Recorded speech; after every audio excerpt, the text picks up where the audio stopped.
Thank you very much. Good afternoon.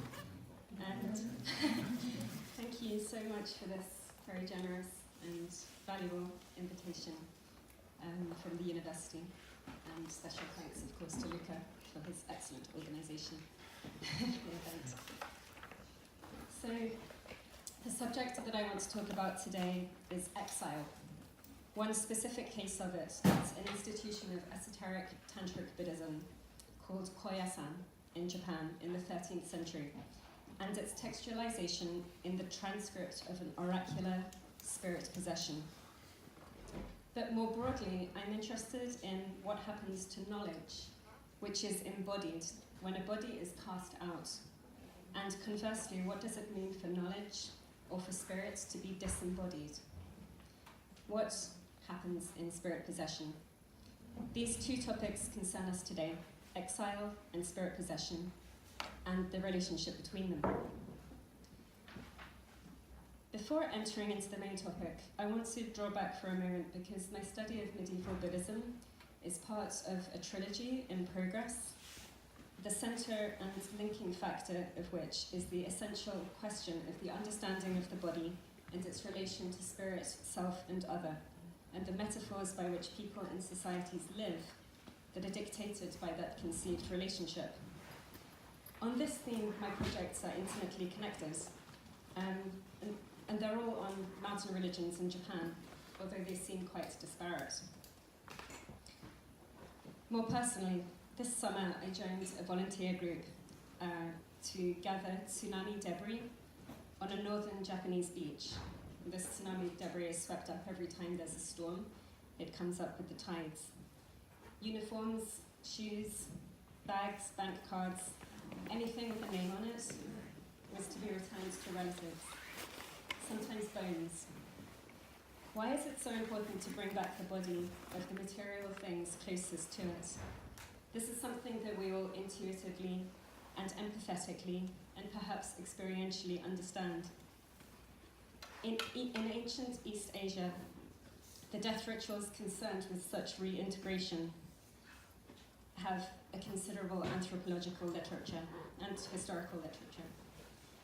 But I want to mention here just one, the famous soul summoning ritual in the Chinese Yili, or the handbook of etiquette for gentlemen, which involves a shamanistic priest standing on a roof wearing the robes of the dead and trying to summon back the spirit.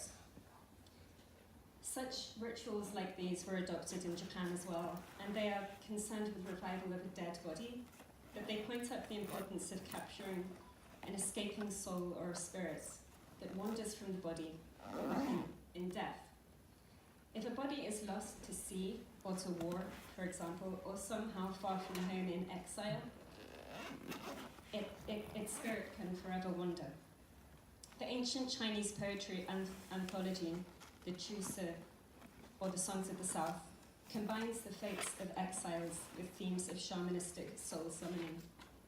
With esoteric Buddhism in Japan in particular, the proper death and burial was vital and mixed with these ideas, but in Buddhism it was for the purpose of a good rebirth. So this is an example closer to us in time, and this is actually the third part of my trilogy.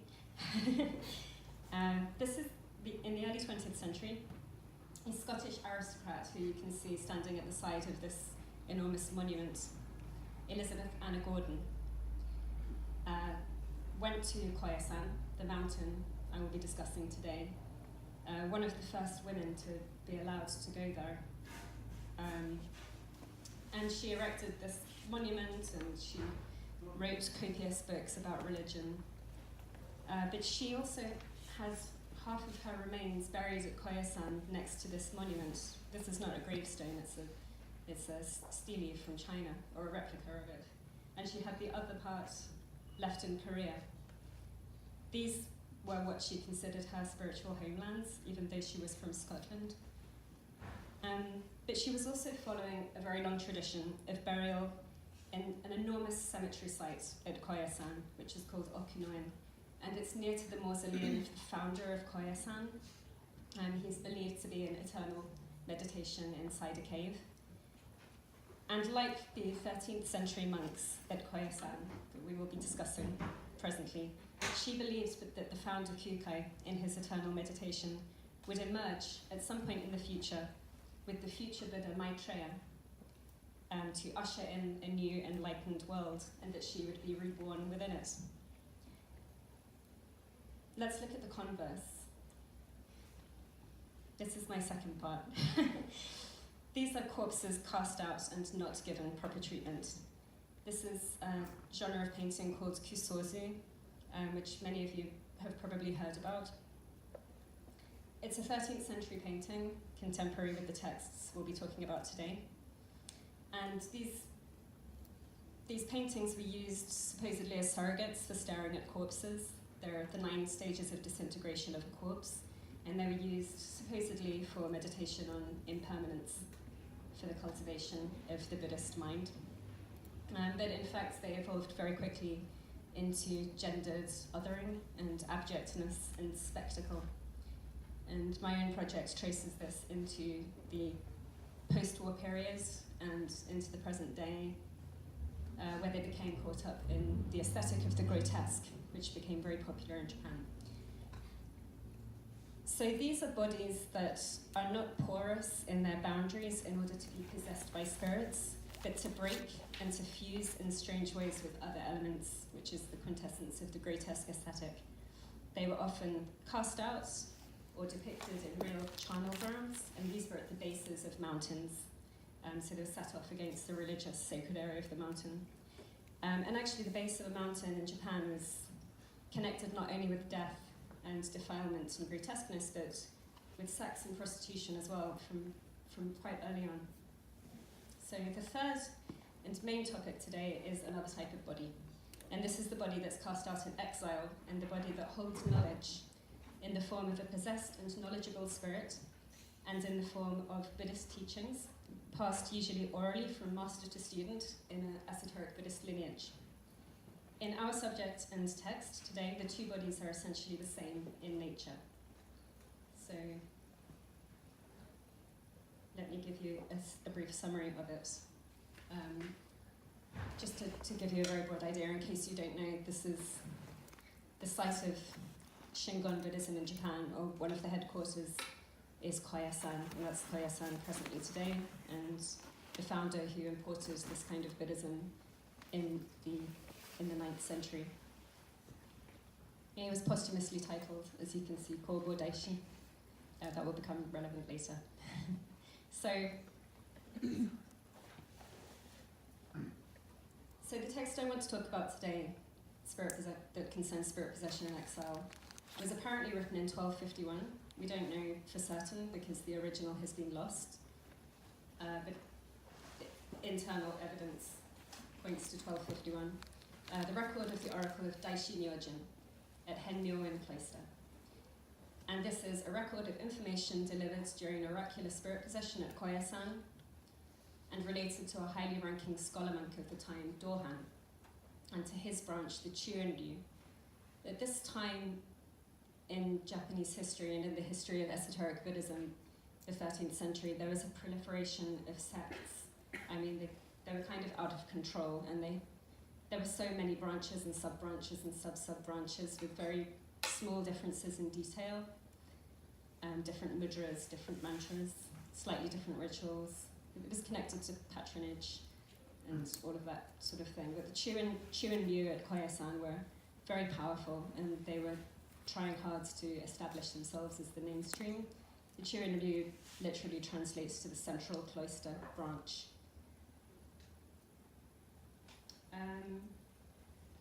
This oracle was channeled through a child, a chigo.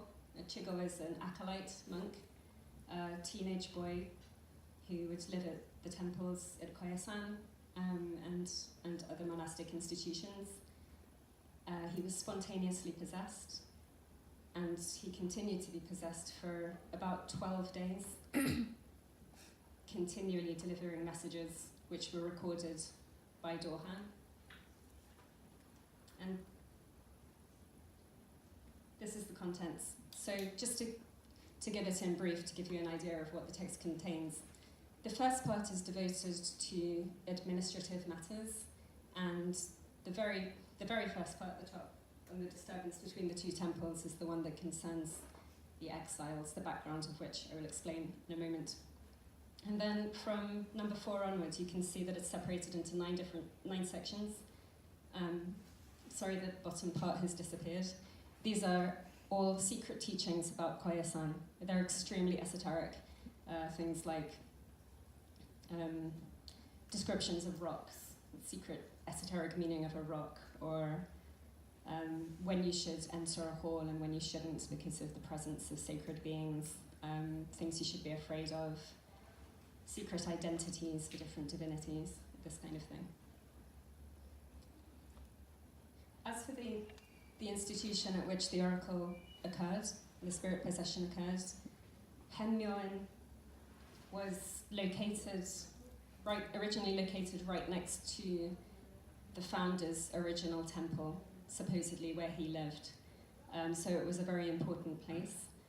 But it moved several times, and after the possession had occurred, a special altar was built at the temple so that Daishi Myojin, this strange possessing spirit, could be invoked every single day and worshipped every single day.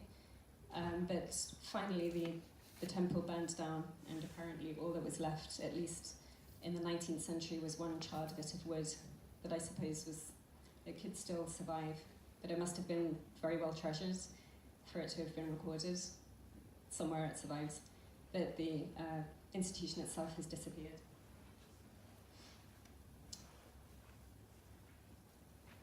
And these are the very opening lines of the text. This is what happened. On the 12th day of the 11th month of Kencho 3, which is 1251, a strange thing happened to the long-haired acolyte Jishio, who was long-haired because he hadn't been tonsured as a monk, of Henmyoen. And from the 13th day of the same month, calling himself the medium of the former great past master of the same cloister, and channeling a god named Daishi Daimyojin, delivered an oracle. If you can read Japanese, sorry, this is an old map that shows the location. Henmyoen is up here. I did have a pointer, but I show you right here. And this is the Kukai's original residence. Okay. So, finally, what was the nature of this god that had possessed the child? The name of the god is Daishi Myojin, and it was a very strange new god who appears for the first time explained within this oracle. It explained its own nature. I found references to it in older texts, but it seems very mysterious, and at some point it was completely forgotten. It's now unheard of at Koya-san. But it was an amalgamation of... We'll go to the exegetical part first to explain it. Daishi Myojin. Daishi Dai is Keika. Keika was the teacher of the founder Kukai, his Chinese teacher from whom he received the esoteric teachings. Shi is Daishi, so that's Kobo Daishi, the other name for Kukai. So we've got two patriarchs, or two spirits of the patriarchs. Myo is new, Kami is Koya.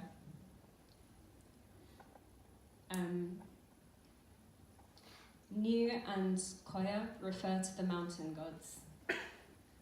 I just skipped over the slides there, but we have two very beautiful paintings, also from around the same period as this text, probably 13th or 14th century. The goddess of Cinnabar and Mercury, and the god of hunting. And because the Buddhist sect made its temples on a mountain, it incorporated the mountain gods. And these two gods were identified as the two parts of the esoteric Buddhist mandala, the Ryobukai,